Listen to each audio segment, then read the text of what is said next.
الخير يا جماعة، هتكلم معاكم النهاردة عن ترموستات التلاجة. احنا عندنا نوعين، في اللي هو طرفين تمام وتلاتة. طب ايه الفرق؟ التلاجة التمانية قدم او العشرة اللي هي مفروض باب واحد بيبقى هم طرفين تمام.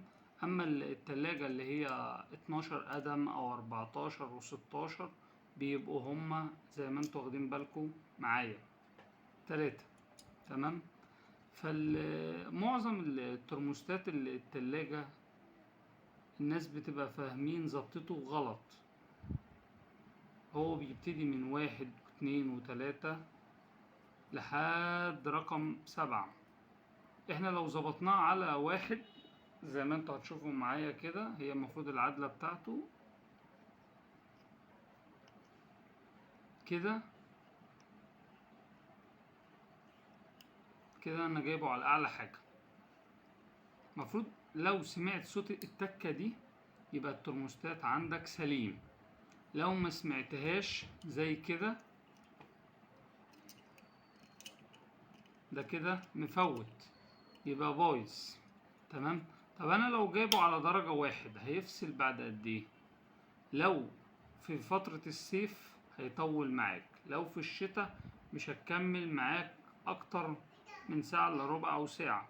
بس مفروض التلاجة لو محطوطة في مكان مكتوم مفيش هوا هيطول معاك.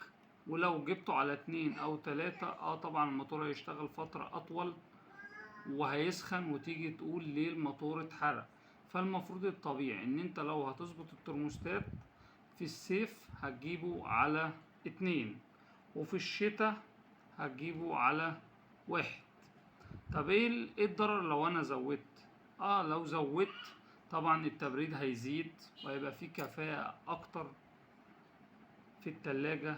بس الموتور او الكباس السخونية هتعلى تمام.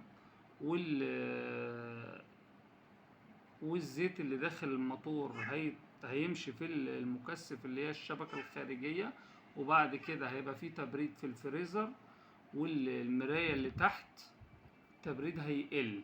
طب ايه الحل؟ ان احنا نخلي الترموستات بتاعنا على درجة منتظمة اللي هي 2، وما نزودهاش على كده. وما ينفعش ان انا موضوع لو لقيت جلدة الباب فيها قطع او فيها مشكلة، ما ينفعش ان انت تسيبها، لازم تعالجها، تغير الجوان، عشان قفلة الباب هي اللي بتساعد الترموستات ان هو يفصل بسرعة.